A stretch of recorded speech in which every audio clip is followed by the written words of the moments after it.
بسم اللہ الرحمن الرحیم۔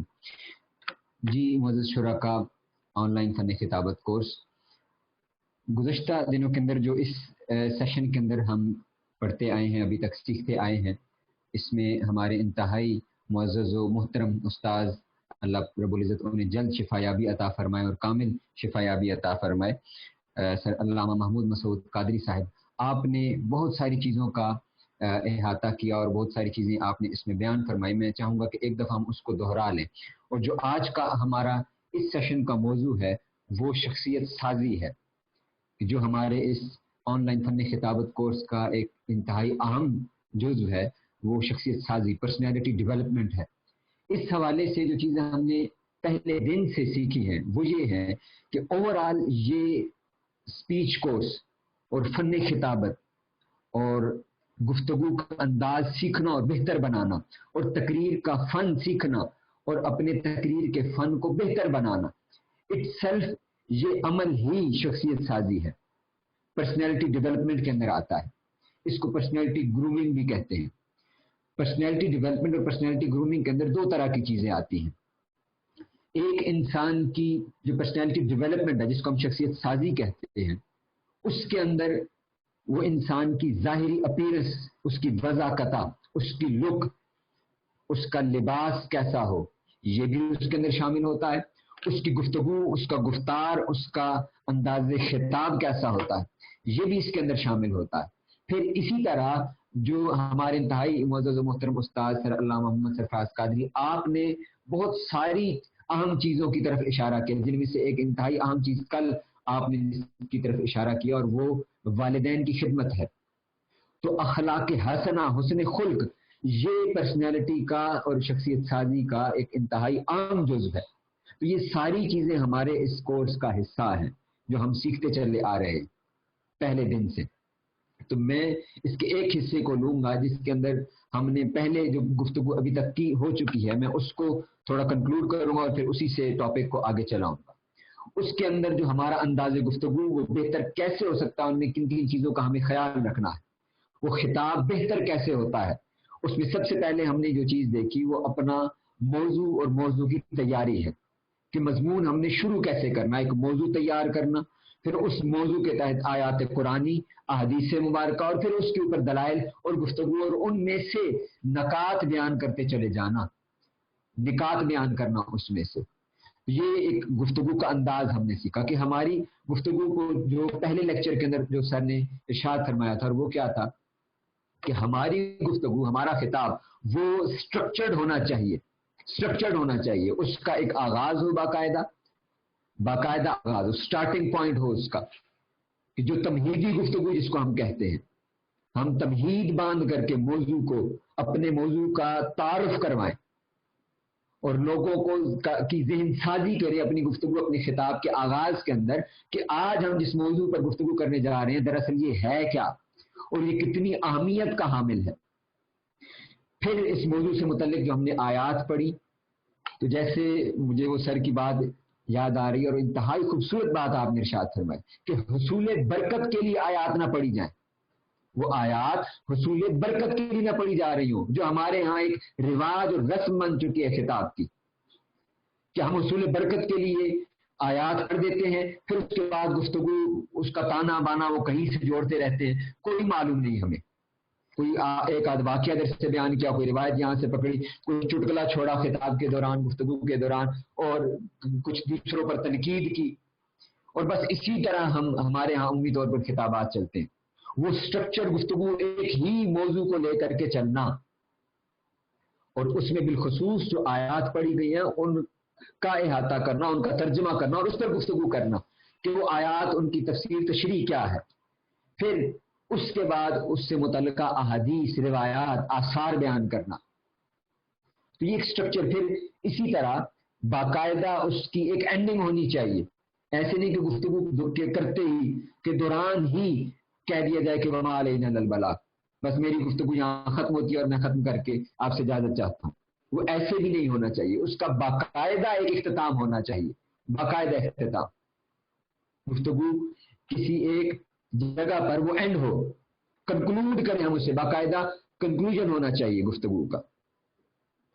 یہ چیزیں پھر اسی طرح آگے چلے ہم تو ہم نے وضع قطع کے حوالے سے چیزیں دیکھی کہ وضع قطع ظاہری لباس، اس حوالے سے ہم نے دیکھا کہ چیزیں کیسی ہوں. پھر کل جن چیزوں پر ہم نے گفتگو کی وہ روشنی کا مناسب انتظام، ڈائس کا پراپر ہونا، ٹیبل کا پراپر ہونا، تو یہ چیزیں ہم نے دیکھی.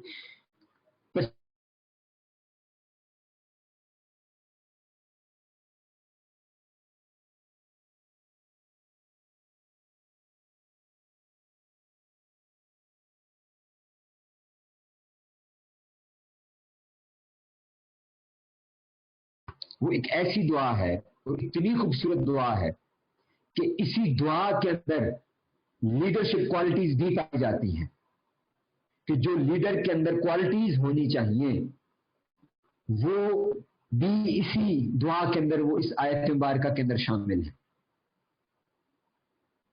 اور وہ کیا ہے؟ وہ بڑی مشہور دعا ہے جو ہم پڑھتے ہیں،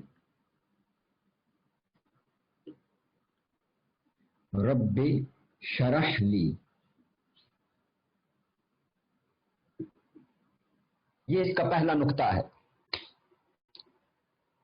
پہلا نقطہ کہ دعا کیا مانگی جا رہی ہے؟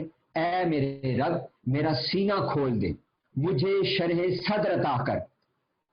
شرح صدر کیا ہے؟ شرح صدر اس کو ہم کہتے ہیں کنسپچول کلیئرٹی. جس موضوع سے متعلق ہم تیاری کر رہے ہیں، مطالعہ کر رہے ہیں، اور جس طرح ہم خطاب اور گفتگو کرنا چاہتے ہیں، پریزنٹیشن دینا چاہتے ہیں، اس موضوع سے متعلق ہماری کلیئرٹی ہو، کنسپچول کلیئرٹی ہو. ہمیں خود کو معلوم ہو کہ جو ہم گفتگو جس موضوع پر کرنے جا رہے ہیں، کس موضوع پر بات کیا کرنے جا رہے ہیں.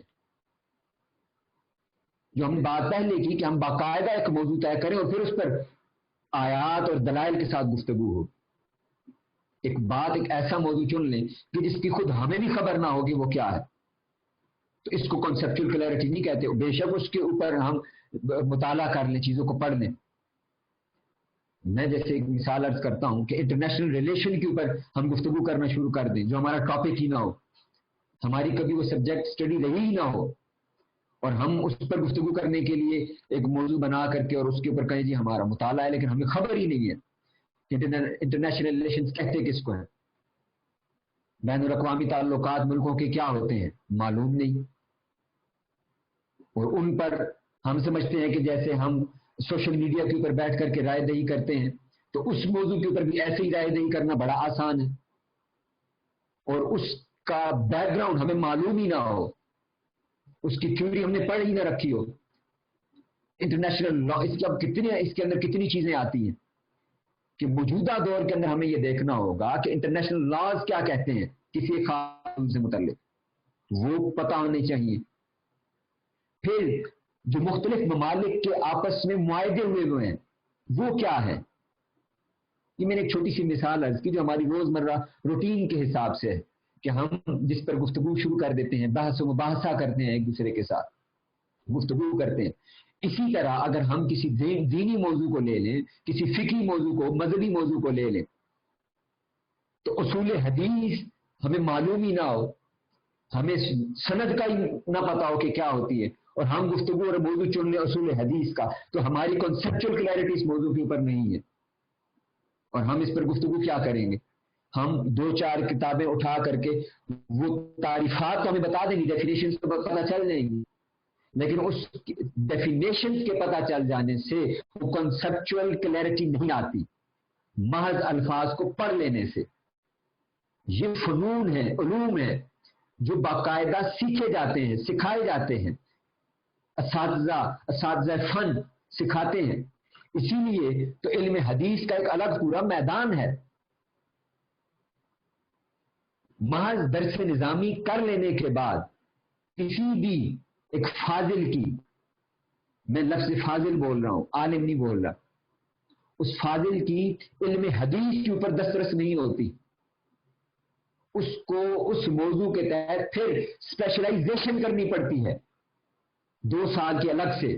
وہ باقاعدہ اپنی فیلڈ چنتے ہیں اسپیشلائزیشن کی، اور اس موضوع کے متعلق پھر گفتگو وہ پڑھنا شروع کرتے ہیں، اس فن کو سیکھنا شروع کرتے ہیں، اور اس کے الگ سے اساتذہ ہوتے ہیں جو اس فیلڈ میں اسپیشلائزڈ ہوتے ہیں.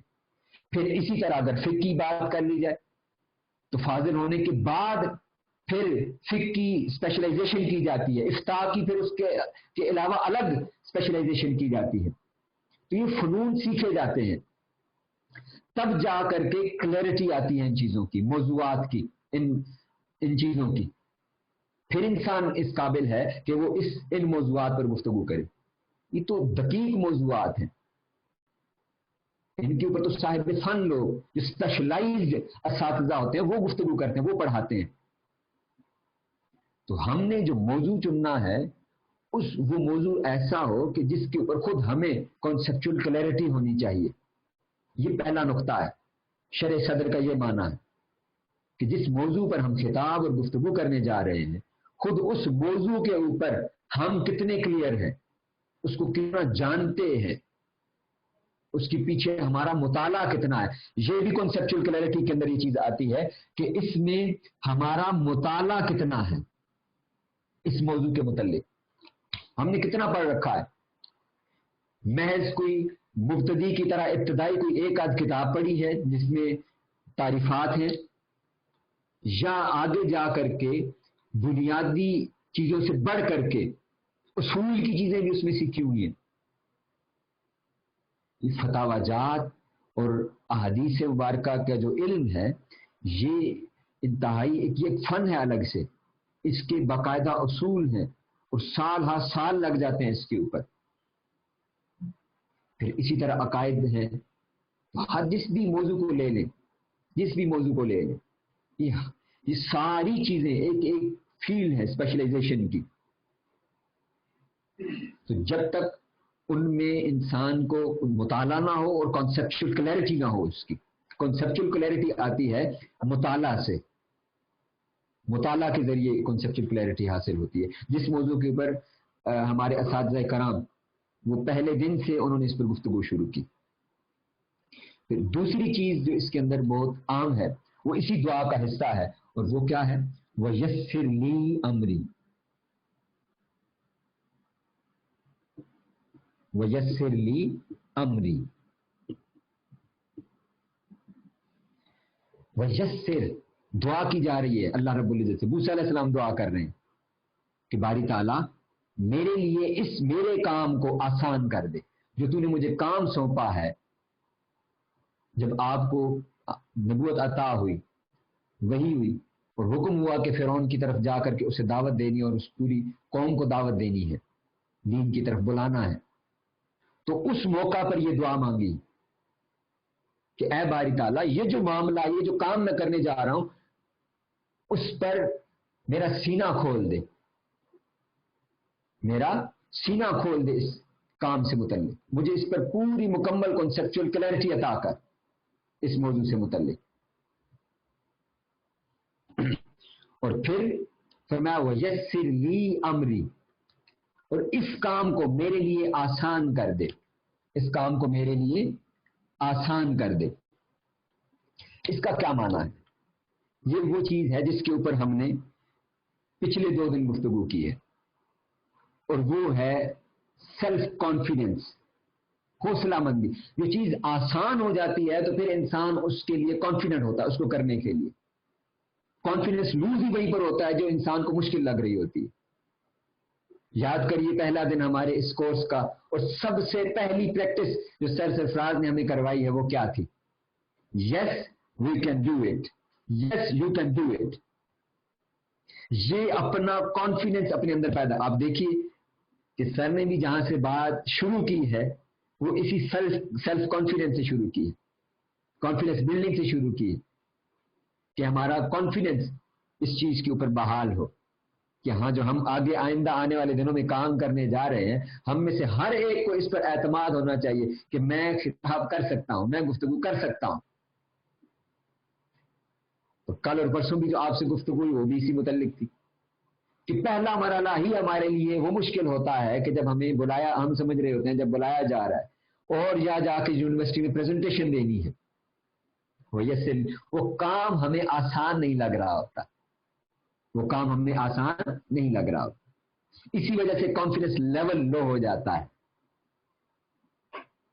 تو کتنی ہی خوبصورت دعا اللہ رب العزت نے قرآن مجید میں ہمیں تعلیم ہوئی یہ حضرت موسیٰ علیہ السلام کے ذریعے اور موسیٰ علیہ السلام نے کتنی خوبصورت دعا مانگی کہ باری تعالیٰ اس کام کو میرے لیے آسان کر دے. یعنی کام کا آسان ہو جانا یہ سیلف کانفیڈنس کی نشانی ہے. کام بھلے کتنا ہی بڑا کیوں نہ ہو اور مشکل ہی کیوں نہ ہو بظاہر، لیکن جب وہ کام انسان کر گزرنے کا حوصلہ پیدا کر لیتا ہے تو پھر وہ کام آسان لگتا ہے، پھر وہ کام مشکل لگتا نہیں ہے، وہ کام بڑا نہیں لگتا، مشکل نہیں لگتا، وہ آسان لگتا ہے. پھر چیزیں لگ رہا ہوتا ہے کہ یہ چیزیں بڑی آسانی کے ساتھ اب ہو جائیں گی. اس میں بہت بڑا عمل دخل وہ ہمارے کانفیڈنس کا ہے، حوصلے کا ہے، خود اعتمادی کا ہے. جب ایک دفعہ وہ کانفیڈنس پیدا ہو جاتا ہے اس کو کر لینے کا، پھر چیزیں آسان لگنا شروع ہو جاتی ہیں، پھر وہ ہوتی چلی جاتی ہیں. اسی طرح جب ہم کسی موضوع کو تیار کر لیتے ہیں اور اس کی تیاری کے بعد جب وہ موضوع تیار ہو تو پھر ہمارے اندر کانفیڈنس خود بخود پیدا ہو جائے گا. اور بعض اوقات ایسا ہوتا ہے کہ مواد ہمارے پاس موجود ہوتا ہے، مطالعہ ہمارے اندر پاس ہوتا ہے، لیکن ہمارے اندر کانفیڈنس کی، حوصلہ کی، اعتماد کی کمی ہوتی ہے، خود اعتمادی کی کمی ہوتی ہے، جو ہمیں جس سے ہم گریزاں ہوتے ہیں، ہچکچاہٹ اور گھبراہٹ کا شکار ہوتے ہیں ڈائس پر، مائک پر جا کر کے بولنے سے. تو وہ حوصلہ پیدا کرنا وہ کیا ہے؟ وَيَسِّرْ لِي أَمْرِي، باری تعالیٰ اس کام کو میرے لیے آسان کر دے. یعنی میرے اندر وہ حوصلہ پیدا کر، میرے اندر خود اعتمادی پیدا کر دے. اور یہی ایک لیڈر کی کوالٹی ہے کہ لیڈر کے لیے کام مشکل نہیں ہوتے، اس کو کام بڑے نہیں لگتے، وہ یہ نہیں سوچتا کہ یہ کام ہوگا کیسے، یہ تو ناممکن ہے. لیڈر کی ڈکشنری کے اندر امپاسبل، ناممکن کا لفظ نہیں ہوتا. اسی لیے حضور شیخ الاسلام فرمایا کرتے کہ انقلاب میں مجھے اس طرح یقین ہے جس طرح میں اپنی ہتھیلی کو دیکھتا ہوں. یہ مجھے اس طرح یقین ہے کہ انقلاب آ کر کے رہے گا، جس کے لیے وہ جدوجہد کر رہے ہیں ہم 40 سال سے. یہ کانفیڈنس ہے، حوصلہ ہے، محنت ہے اس کے پیچھے سالوں کی. تو یہ 2 پوائنٹ آج ہم نے ڈسکس کیے ہیں، اور چند اور چیزیں ہیں وہ انشاءاللہ ہم کل آنے والے دنوں کے اندر ان کو پھر دیکھیں گے. کل یہ چیزیں کچھ اس میں سے ڈسکس ہو جائیں گی اور کچھ پھر آئندہ آنے والے دنوں کے اندر مزید اس پر ڈسکشن ہو جائے گی انشاءاللہ. تو آج جو ہم نے جو چیز دیکھی وہ اس میں سے پہلی چیز وہ یہ سورہ طٰہٰ کے اندر اللہ رب العزت نے یہ جو دعا نازل ہوئی ہے سورہ طٰہٰ کے اندر، حضرت موسیٰ علیہ السلام کی جو دعا ہے اس کے اوپر ہم نے گفتگو کی ہے کہ پرسنالٹی ڈیولپمنٹ کے اندر اور جو ہم خطاب اور گفتگو کرنے جا رہے ہیں اس حوالے سے یہ کتنی اہم چیزیں ہیں. اس میں سے پہلی چیز وہ رب اشرح لی صدری، کہ باری تعالیٰ میرا سینہ کھول دے، یعنی مجھے کانسیپچول کلیئرٹی عطا کر. اور دوسری چیز وَيَسِّرْ لِي أَمْرِي، اس کام کو میرے لیے آسان کر دے، مجھے حوصلہ عطا فرما، مجھے خود اعتمادی عطا فرما. اب یہ چیز پھر اس کے اوپر گفتگو ہے کہ یہ حاصل کیسے ہوتی ہے، تو انشاءاللہ ہم آئندہ آنے والی نشست کے اندر اس پر گفتگو کریں گے.